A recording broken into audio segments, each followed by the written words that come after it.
Welcome back to another episode of the podcast, The Leader Within. Today, I get to introduce Carl Watkins. He is the founder and CEO of Shawn Watkins Consulting and an aspiring attorney and leadership consultant and specializes in transformative leadership in law, where his goal is to empower lawyers and law firms through vulnerability and authenticity. Well, welcome, Carl. Can you tell us a little bit more about how you discovered your passion and niche? Thanks for having me, Angela. I truly appreciate being on. Started from a long time ago, if I could say that. I know it sounds like one of those Disney stories with a plot, but it really wasn't. I just knew in myself I was kind of different in the way I felt about things.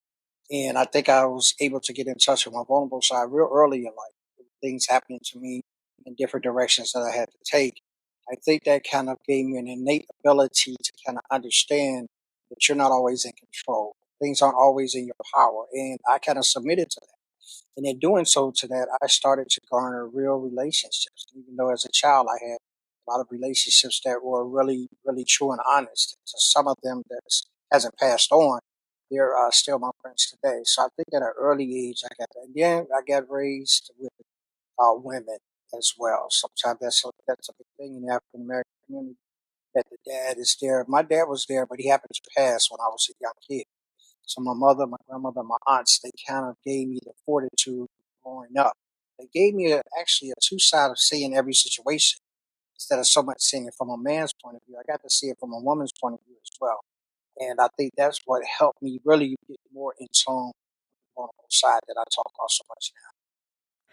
I think that's, first of all, I'm sorry for your loss, especially at such an early age. But then on the flip side of things, as you were mentioning, I think it's pretty incredible that you can see it from two lenses. Because I think when it comes to leadership, it's quite dynamic and Yeah. each personality requires a different approach. So I think that in itself is a strength for you. So speaking of the leadership side of things, I know that leaders and mentors can play a key role in our success because of a lot of things are out of our control, especially at decision making tables.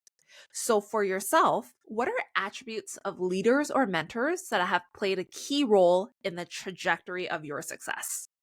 I think first and foremost, you have to have people that believe in you. I never forget in high school, I was kind of a sports guy, and I really was looking social because I was playing sports. So I actually was kind of like an introvert kind of guy. I wrote a lot of how I felt. I wrote stories and those kind of things.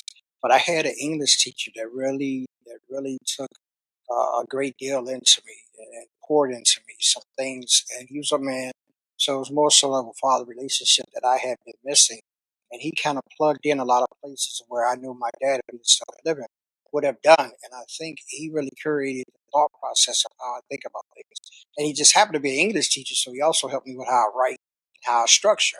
So it kind of was like a twofold thing dealing with that. And through having conversations with him and him being a worldly teacher, because he had taught and been around the world before he came to our high school. And by him being a worldly teacher, my mind kind of opened up to other areas beside where I grew up in, the Chicago, the gangs, the drugs, the neighborhoods, that kind of thing. He took my mind out of there. And I think that really was the essence of me getting to know who I was, what I was here for, kind of deep dive into that. That's beautiful. And I appreciate the story that you shared because it makes me think back to when I was, whether it's junior high, high school transitioning to university, because that's one of the most like key moments for us as adults, right? Is just like I remember like thinking back to my grades and everything. I was like, you know what, like I'll settle for a college and to like not putting anyone down who went to college versus a Right. university. It's just that for me, I thought like, oh, I was only good enough for college. And then I remember my career counselor and teacher at that time was like, you actually have sufficient grades to go to university. Like, why would you not explore that? And they really open up our minds to the possibilities available to us, right? So, yeah, I appreciate that. And I guess one of the things that you specialize in and is your zone of genius is just vulnerability in the legal space, right? So, Yes. tell us a little bit more about why this specific focus, and then I'll kind of ask you follow up questions from there. Okay, I think the focus is as a long time in the backstory behind the law. I used to spend weekends with my grandmother, and for the older people that's listening to this or even have heard of that, she used to watch the old shows like Andy Griffin, those kind of things, Happy Days, and those kind of shows. But she had a show on that really, really stuck to me as far as watching. That was Perry Mason.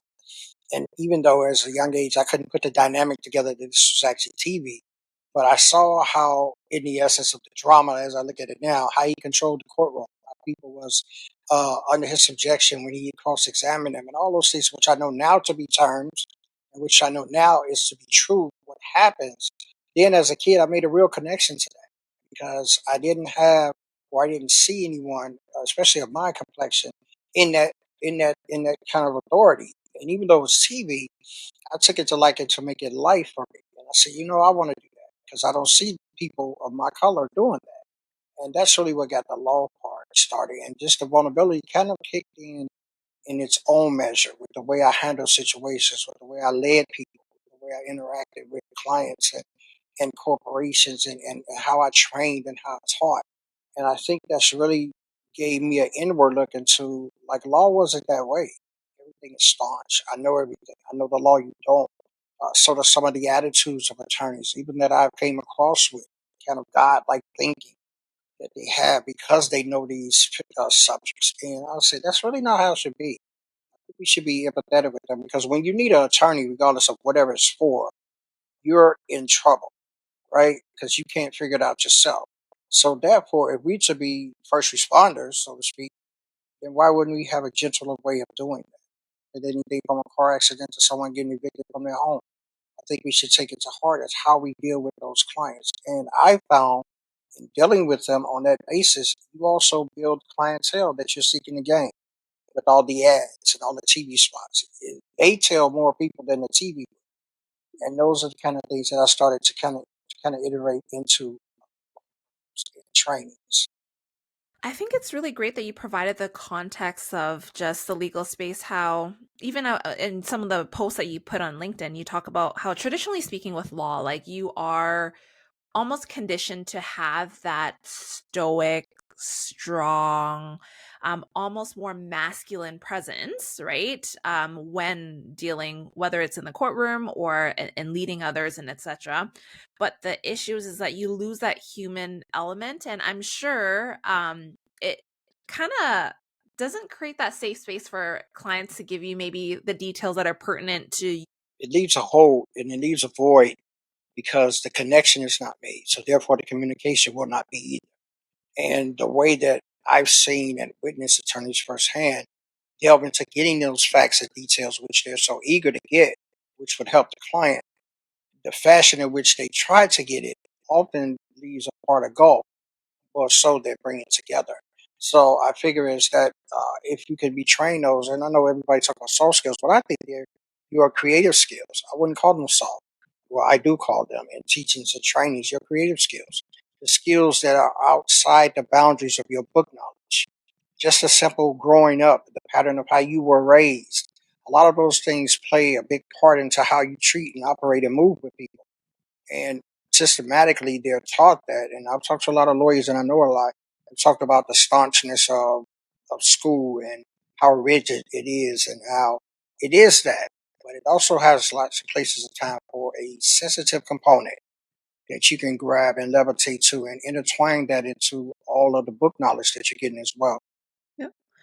Have you ever had someone then turn around to you and say, you know what, like, Carl, I'm kind of nervous that if I'm a little bit more vulnerable and I'm going to use air quotations for this, softer in my approach, then others, whether it's the opposing attorney or whatever it may be, will take advantage of that. And that then becomes my blind spot. Like, have you ever had that objection and Yes. how have you handled that?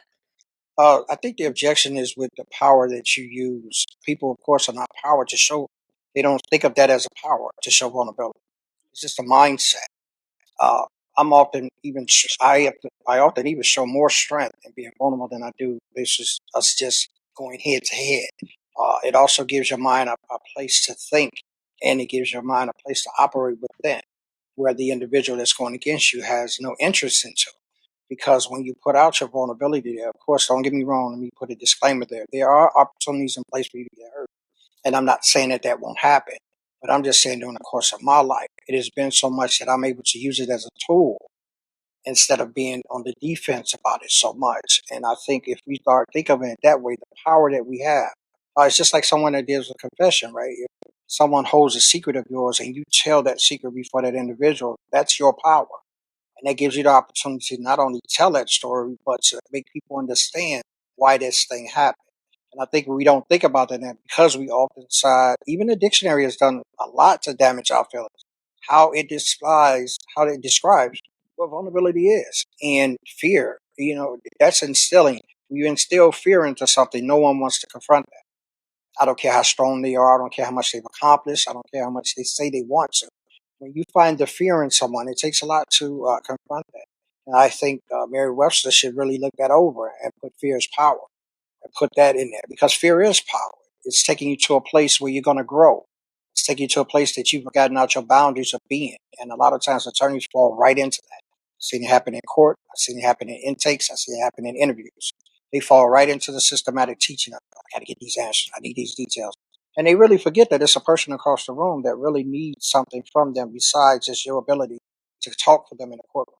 And that disclaimer that you said, of course, there's a time and place for everything. Everything is contextual and everything, but it makes back to a book that I was reading. It's actually on like negotiating during high stakes, especially from the perspective of, I think it was either a former FBI agent or something like that. But anyways, he was saying that like when you remember that it's a person that you're dealing with during high stakes situation, it actually allows you to be less vulnerable to things that you otherwise would have missed, right? Because when we're in that very much, okay, like I'm gonna leverage strength, power, whatever it may be, to quote unquote attack that individual to hopefully get them to disarm themselves, it actually leaves you like missing a lot of those important information that you need to actually de-escalate and then Mhm. meet them where they're at, right? So thank you for highlighting that. And I guess for those who are coming into the legal space, especially like you said, it traditionally is a white dominated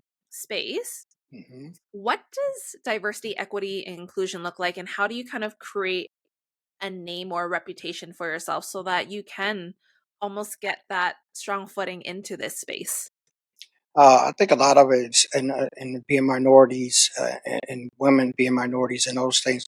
We tend to take the approach as I have to do twice as much, and that not only has that been our approach, that's pretty much been being our upbringing and our graining and raising.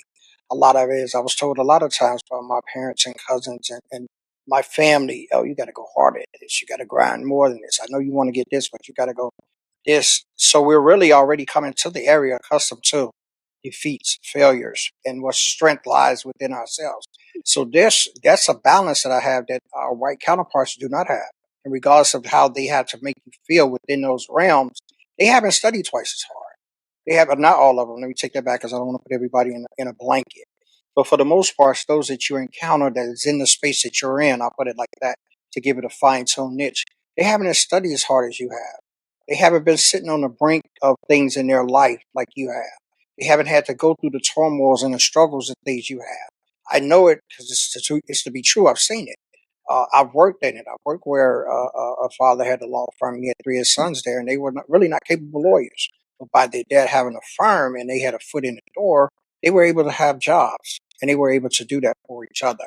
And I think what we sometimes get paranoid into the fact that I have to be better. All you have to do is be the smarter one. And when I say the smarter one, use everything that you get grown in you because they don't have that. That's missing from them. They don't have the tenacity. They don't have the wherewithal. They don't have the strength in the mind. Because as you often see a lot of times when things happen in that, you're still standing. So with that, take courage in that. That's your vulnerable piece that no one can take away from I respect that, and that hit home because I think about like my immigrant parents as an example, right? Their work ethic and their ability to figure shit out during really tough times is you. absolutely mind-boggling. And I don't think I'll ever have an ounce of the strength that they'll ever have, only because, like you said, like they usually with visible minorities, especially coming to a brand new space, Mhm.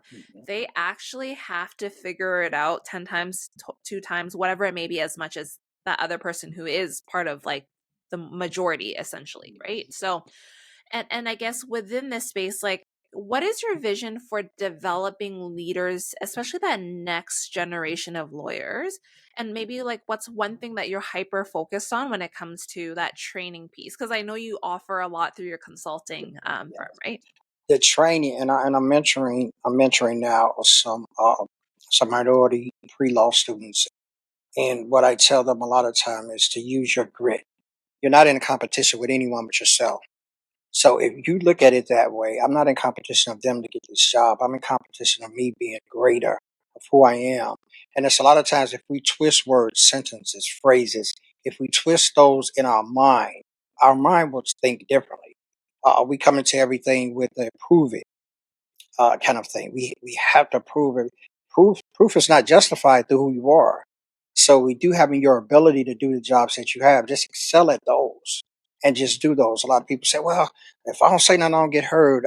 Look, they're gonna recognize. It's just that way. You're gonna recognize someone is gonna catch you, and in your due season, in your time, that change will happen. I wasn't able to look about law school till I was grown, married over 30 years, had 2 kids. Then that came back to me. So the path that you have, and the path that you're thinking of traveling, maybe it's not for you at 26. But keep grinding into it. It might be for you at 40. It's never too late, long as you're living, to be able to do those things and make those differences. And that's what I see in the legal realm. Thought about it. I said, oh, you're kind of old to be doing that, right? There's a lot of my law school kids there in the 20s, and, they mind is sharper. Yeah, but I have more distinct conversation. I have more distinct experiences. I have things that I can actually apply to the textbooks that I don't have to read textbooks to understand because I've lived some of those things that they're talking about. Maybe not so much in iota, point by point, but those are kind of things that have happened to me in my life. So how have I adjusted to that? Those are the kind of things that we bring as a plus to the table. So when you understand that from a diversity standpoint, and you're the majority, you understand that bringing them on really highlights the service that you're offering. It highlights the potential of where you can go. Because if I am, quote unquote, just all male white firm, what clientele I'm going to get? I'm just going to get all male whites who feel okay with you being able to do for them. But if I have an African American, a Filipino, a Mexican, or Puerto Rican, if I have some other piece in it, now I've opened my firm up to be able to serve a community and not just an individual. So that thinking needs to be parlayed, and I do a lot of that thinking in what I talk about, bringing up situations and stories of how things can be different, only if you're bold and encouraged enough to do it. And it's a battle. It's a battle. Everybody can't be Brene Brown and talk about vulnerability and show you like that, but she can't talk about the vulnerabilities I know about.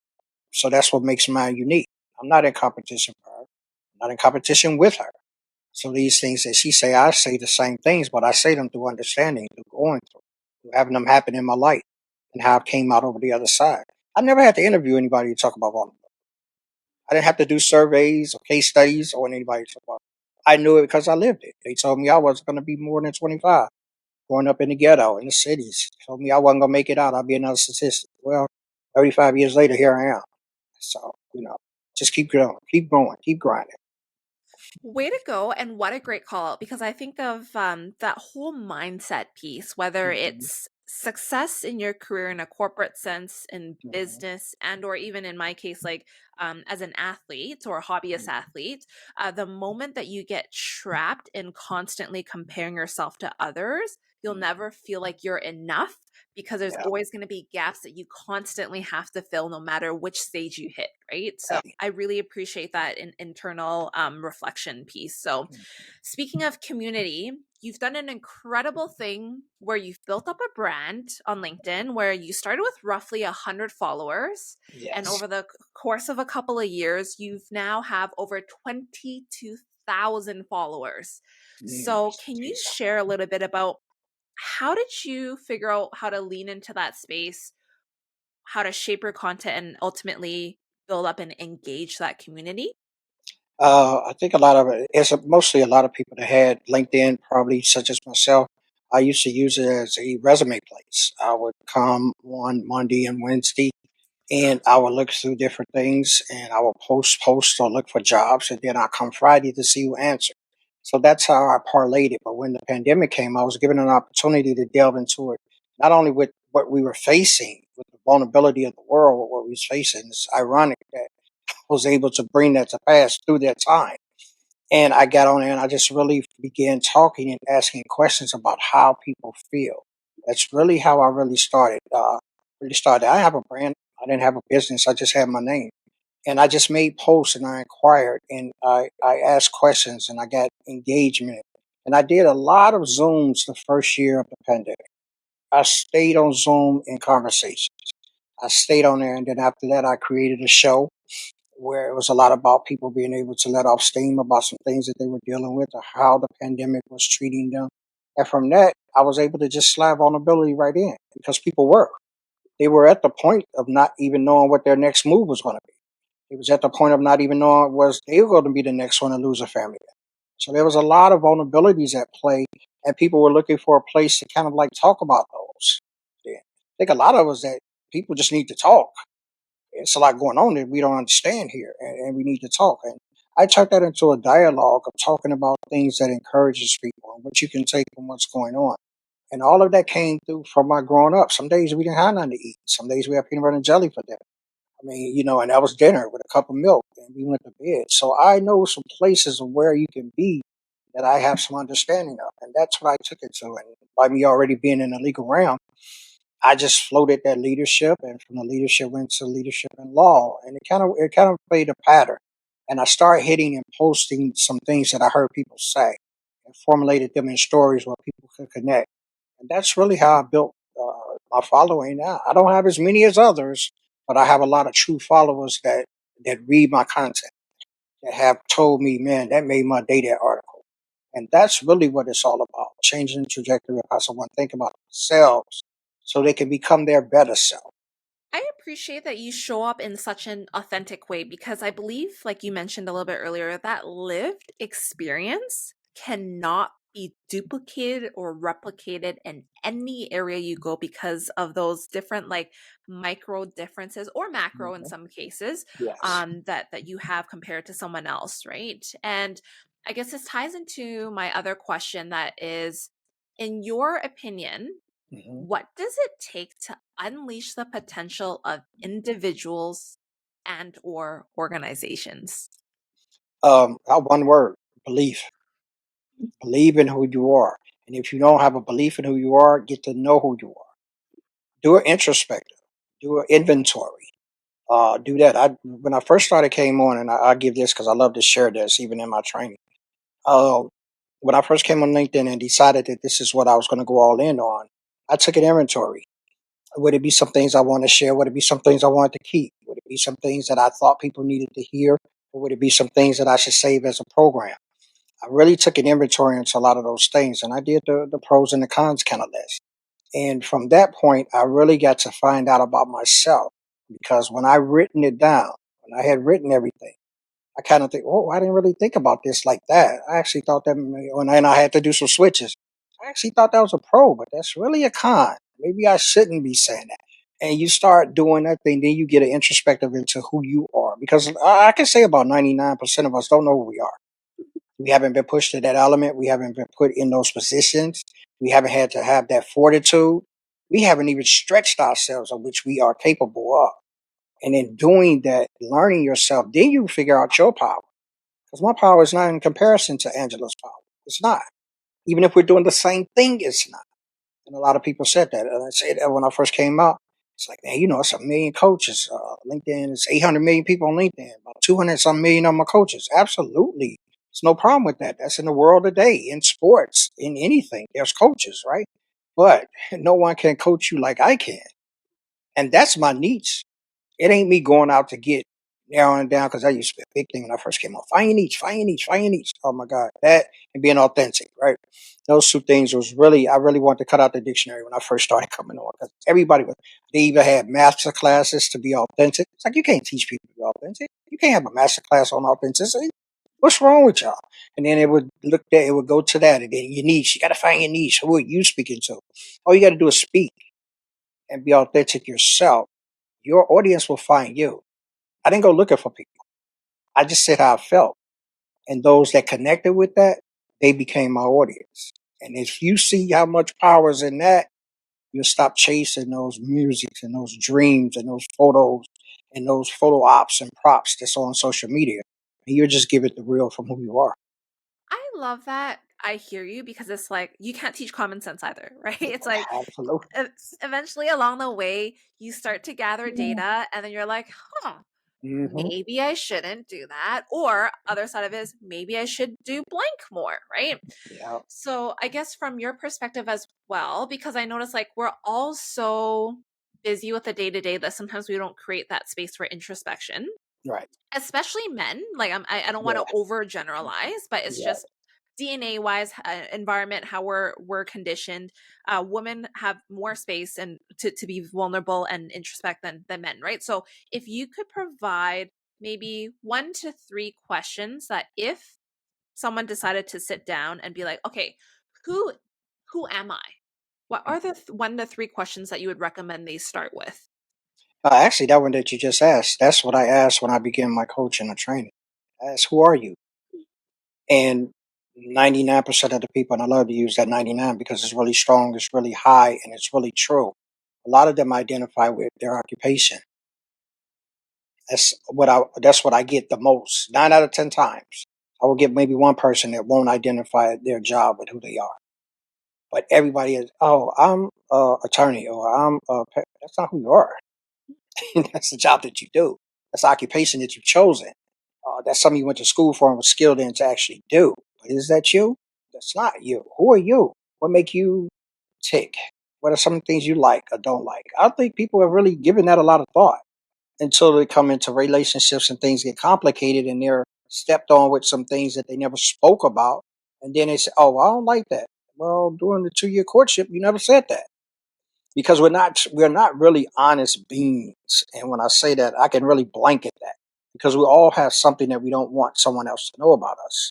So that's how I can blanket statement that. So when you're saying that, how good it feels to be honest, because the truth never changes. If it's the truth about you, you can repeat that millions of times. You don't have to think about it. It's the truth about you. And that's what makes my conversation so unique and genuine because I don't have to think about what I want you to see. I let you see it. And if we could do that as men, it goes way down. I mean, I have not a lot of problems with men in the essence of expressing because a lot of us have been taught as a man, get up, wipe your knees, you fall off the bike, get up, don't cry, those kind of things. Yes, they are okay in their places, but men carry things too. It's hard being a man. It's hard being able to have to take care of a family and they got to come before you. These are just the things of life. So you have to build yourself a resilience of how you do that. And that first question I ask, who am I? And when you get down to the point of who am I doing what I need to be doing? Am I doing my calling? Am I living my purpose? So the next question is, and the third one I would have, who are you helping to reach theirs? Because sometimes we can be selfish in the gains that we get. Sometimes we can be selfish in the notoriety or the experiences that we have. And we don't want to share or maybe let someone in on how they can experience that too. Uh, and they want to keep it for themselves because maybe they've never experienced that, and they're scared to let someone know that it comes with communication. But I would ask those questions. Who are you? And then once you find out who you are, what are you doing in your purpose? How are you fulfilling that, who you are? And then are you bringing someone else along for the ride? Are you engaging with others? Are you passing along that knowledge? Or someone knows something from you that they can take to their family, and start it all over again. That's important to me. I appreciate that you highlighted those 3 questions because even with the first question that you mentioned of like who am I'm 100% guilty for answering like tying it to my occupation. Hmm. And then one of my friends who is a coach, she was like, yeah, but that's not who you are. And if you were to lose your job or if you weren't be able to Right. do your job tomorrow, like, does that mean you're non-existent? And I was like, well, no. So, so then there's that piece. And then the other piece that you mentioned that I really want to highlight too is just bringing people along. I think whether Yes. it's leadership in a corporate sense, in the business world, or maybe in school sometimes, a lot of people will screw others over because they're worried that if I help you, it's gonna like screw me over, but that's actually so far from the truth. Actually, especially if you're dealing with a decent human being, Hmm. it actually serves you. It can make your life easier. But again, the expectation going into helping others is not that they'll help you again. It's more Hmm. so that it's like you're just being a decent human being. And no, it's not going to screw you over for the most part, right? So, Yes, and a lot of that is a misunderstanding of how we were raised.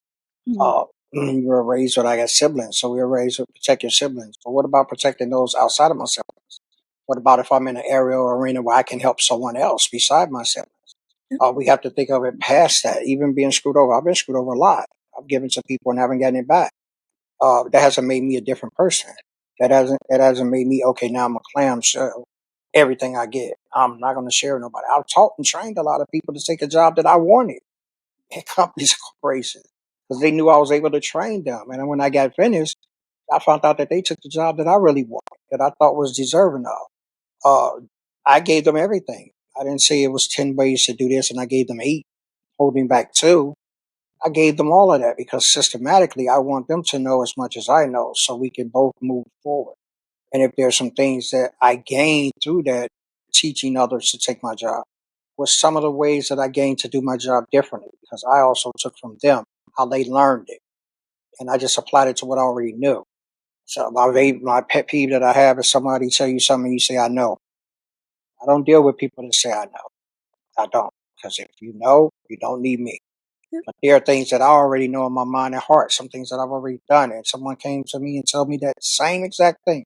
I never tell them I know. I appreciate them sharing with me. Because when they come back around with something you don't know, they'll be more apt to share with you. They'll be more apt to let you in on what they're doing.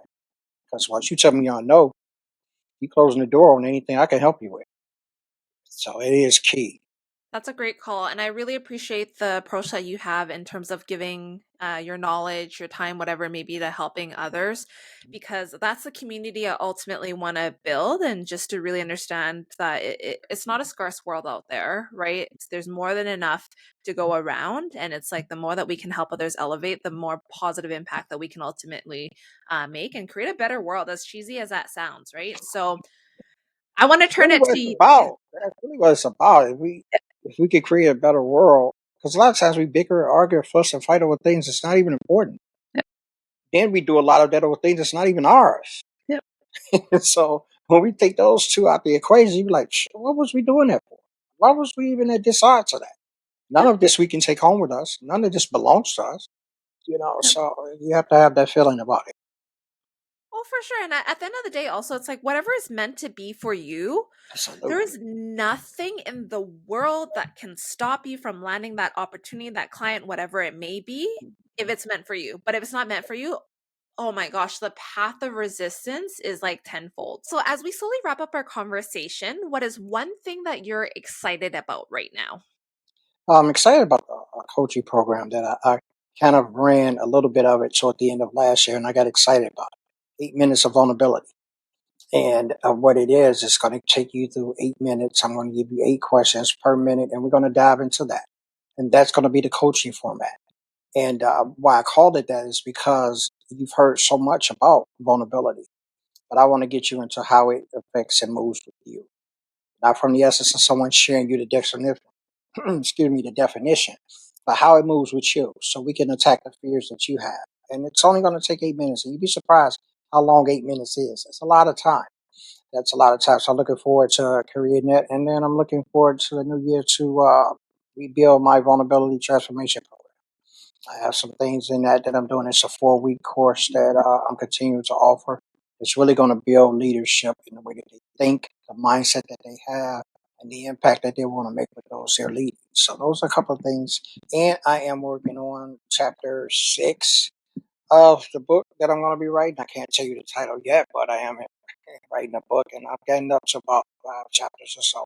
So I'm figuring by the time I get there, it's going to be about 7 or 8. It's going to be a thin book with a lot of nuggets, and I think that's going to be great as well.